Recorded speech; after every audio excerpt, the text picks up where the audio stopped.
I'm taking the floor after the pictures, the candidates. So it's hard to follow up on that. But I would like, first of all, to thank you for allowing me to take part in this day, rich in information, thanks to the high-quality intervention given by all the speakers who took the floor during the whole day. Thank you very much to the French Embassy in Belgium.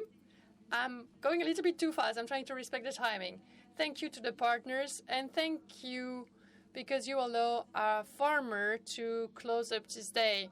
And I'm taking the floor here in this agricultural building which allowed us to store up on all of our products. So agriculture is at the heart of the University of Gembloux. A lot of students had a part to play in agriculture, became farmers themselves, learned a lot of things during their studies. And Gembloux is a place where we can discuss, think about agriculture, find solution. And this building is also a former farm which belonged to family of my mother. And I used to visit it when I was a child. And so it's always an honor for me to visit this Espace Sangor. Research. For farmers, research is essential. It has been for generations of farmers before us. And this sector, in 80 years, underwent a lot of changes: mechanization, new technologies, phytoproducts to tackle some issues that we could experience. We must acknowledge that this sector has undergone constant change. And like the rest of society, and as we've heard during the day, this sector is facing numerous challenges. The revenue, for example, I am a trade unionist in the agriculture, and so, of course, I would like to raise the concerns that we have. Climate change, the carbon issue, protecting the environment and biodiversity, water, air, big questions. Producing healthy, safe, qualitative, and quantitative food. We talked about the demography, and answering ever-increasing and stricter requirements imposed by the buyers and the consumers. And we also meet several needs of the consumers, like producing of fabric, like linen, for example. And there are other challenges like the animal well-being.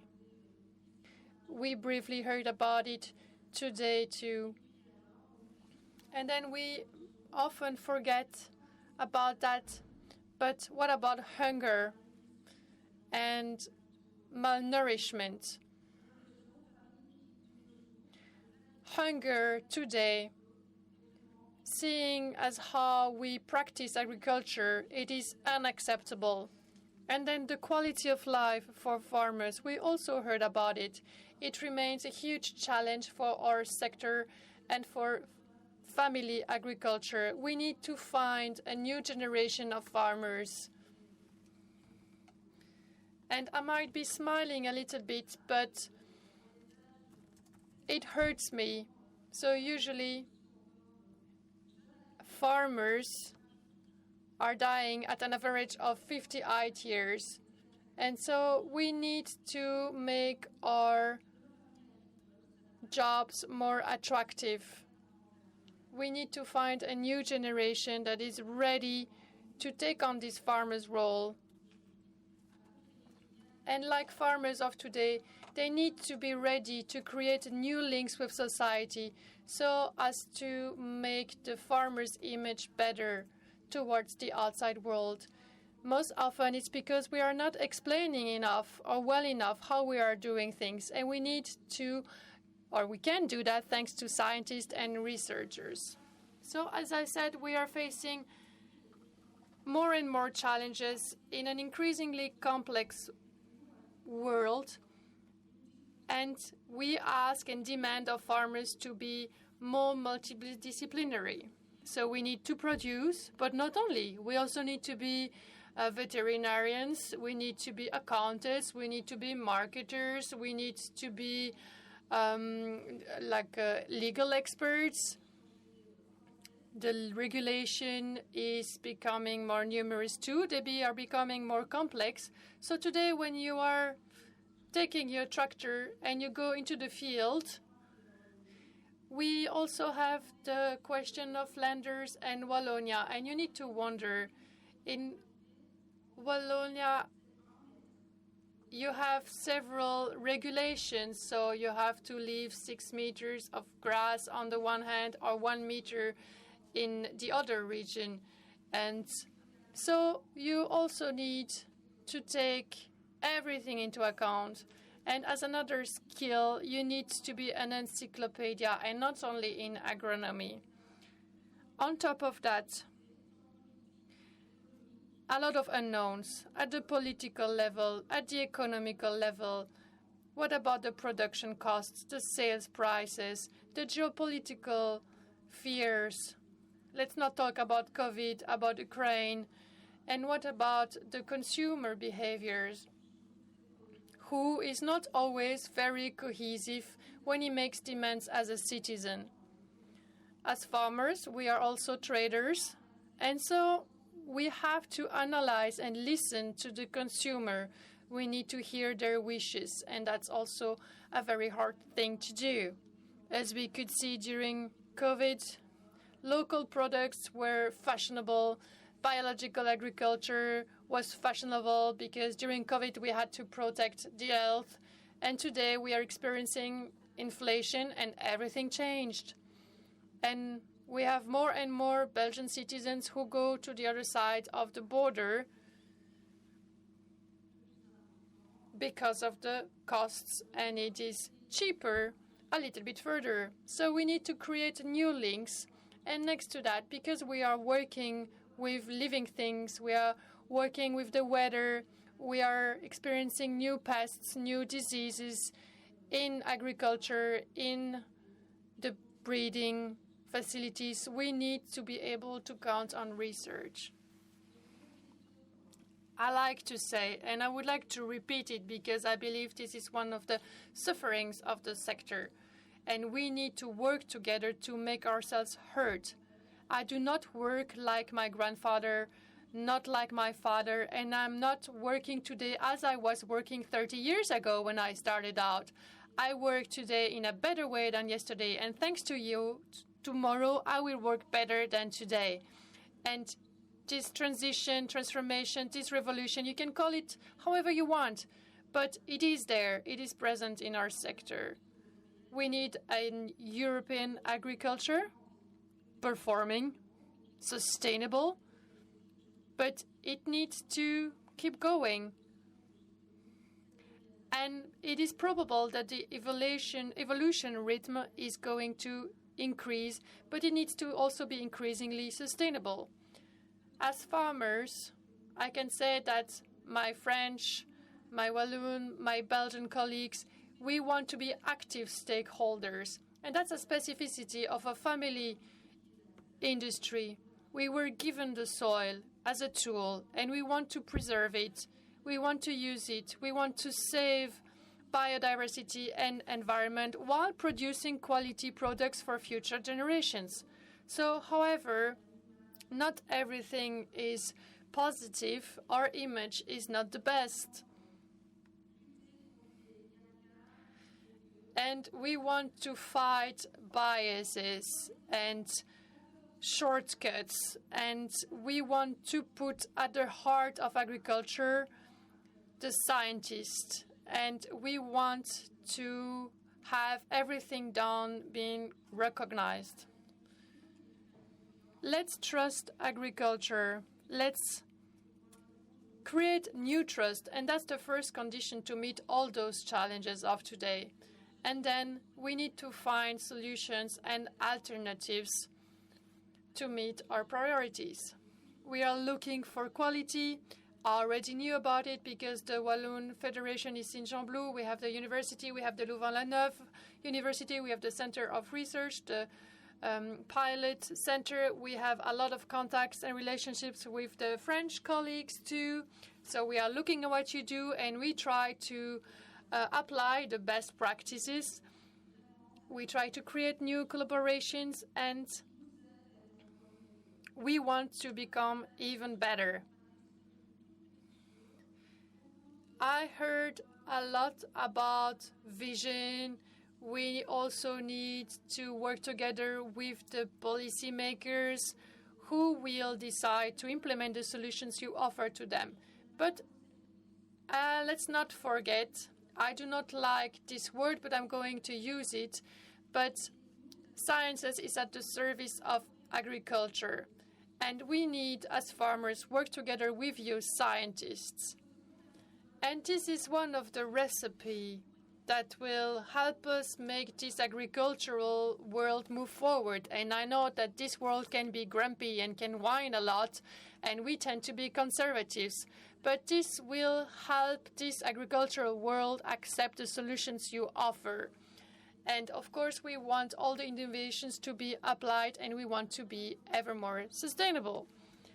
And as we work together, we are already collaborating. We will keep on collaborating. Our objective is to have an intensive agriculture, but sustainable, and we want to safeguard the diversity of our sector. And that is also important for me. Too often, we are told there is one size fits all, but we can see that organic farming today is not chosen by the consumers anymore. However, in the past, in Wallonia, it was sold as being the one path forward. But that is not true. We are working with living things. We are working with the consumers. Times are changing, and so we need to adapt ourselves. And we need to keep this diversity and find a diversity of solutions. And then next to that, we need to save our traditions and our know-how. We also had a lot of discussions around breeding, husbandry. I am only doing big dimension agriculture, but I can tell you that in Wallonia, and it is important for organic agriculture, we need our bovines, and we need a virtuous circle. And without bovines, we are going to lose this virtuous circle. And as I see that the number of cows is decreasing, I saw some numbers. I heard that the Court of Audit was asking for a decrease in cows. I am wondering about this circular approach. It is at the heart of the Wallonian policy, and so it is a little bit detrimental for us, and it is very hard for us to going through that. And one of my fears is that we are going to lose the know-how linked to the breeding of cows. However, it is a performing and efficient, and it's a know-how that needs training. You are not born a breeder. And so we need to take that into account. We need to remember, and we need to keep looking for solutions so as to have breeding facilities whose impact is not negative on the environment and who's being recognized for the positive impacts and consequences it has in the agricultural world. So we have expectations from researchers, from scientists. We don't have a second planet, and we cannot fail in our transition. This whole period is very complex for all, and we cannot do whatever we're thinking of. So we need to be intentional, and financing research is essential. We are being told that again and again, and we are telling that also to our policymakers. And we know that the solutions that you are going to bring need to be sustainable. We want ecology, economy, environment, sustainability, and let's not forget agronomy. Your solutions need to be really sustainable. I was talking with several of you. we suppress like anti-germination products for potatoes, but we saw some of those products, and today we are finding residues in the hull of potatoes, whereas in the past it was only found in the peels. So we are seeing that we are forbidden for using some tools, and then sometimes we are given other tools. And sometimes the new tools are not as efficient as the one that we were deprived of. And so we need to pay attention to that. So let's say realistic. Of course, cross-cutting, simplicity, impact, it is all important. We heard about the farm to fork. As farmers, we heard about the objectives. And we heard what the negative consequences were going to be. Less production in Europe, increase in the prices for the consumers, increase in importations. The objectives might be laudable. However, we can see that the result will be a failure when it comes to environmental transition. And so we need to work with the scientists, and we need to take into account the agricultural time and the scientific time. We heard about GMOs a little bit earlier, but when we hear about new technologies, they could help us find new solutions, selecting new varieties. Maybe we will need 4 years to suppress some phyto products. We can dream about a world without impact, but it is not possible in agriculture. And our society will need to accept that zero risk does not exist and zero impact also does not exist. And so dreaming about a 0-0, that will never happen. And I mentioned tools, a toolbox. We are facing all those challenges. Our toolbox is diminishing. We are losing tools, and we need to pay attention to that. We are expecting a lot of you scientists. Alternatives to the protection of plants, selection of new varieties of plants, new means of production. We heard about the earth peer, new technologies, robots, drones, that can also help safeguard biodiversity. It's not only about more yield, even though it's the last yield that generates revenues. But we want to use new technologies. For an example, we can find, with the help of drones, we can find wildlife like deer and fawns, and we can save them before the field is being worked. And so we can use research and innovation to preserve biodiversity. And it can help us find a lot of solutions in a lot of sectors. And then all those technologies we heard a little bit earlier linked to the living. About the digital technologies, and I am arriving at the end of my speech, of course we want it. Data protection is the main issue, it is certain, but we need data to work better, to create decision-making tools, and we need them for more sustainable agriculture.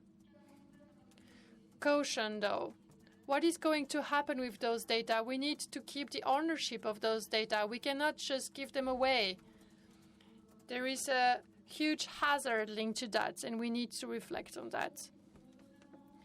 And so we want you to help agriculture to maintain productivity while being sustainable.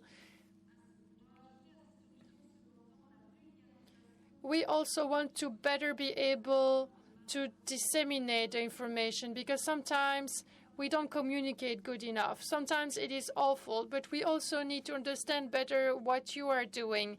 And so we want to hear about what is working, what is not working, what is in preparation. And support to farmers is important, knowledge transfer also. So transfer needs to happen in both directions. And from a technical point of view, All of this needs to happen at the technical level, but we also need financial solutions because we want those solutions to be implemented in our farms, and so it comes at a cost.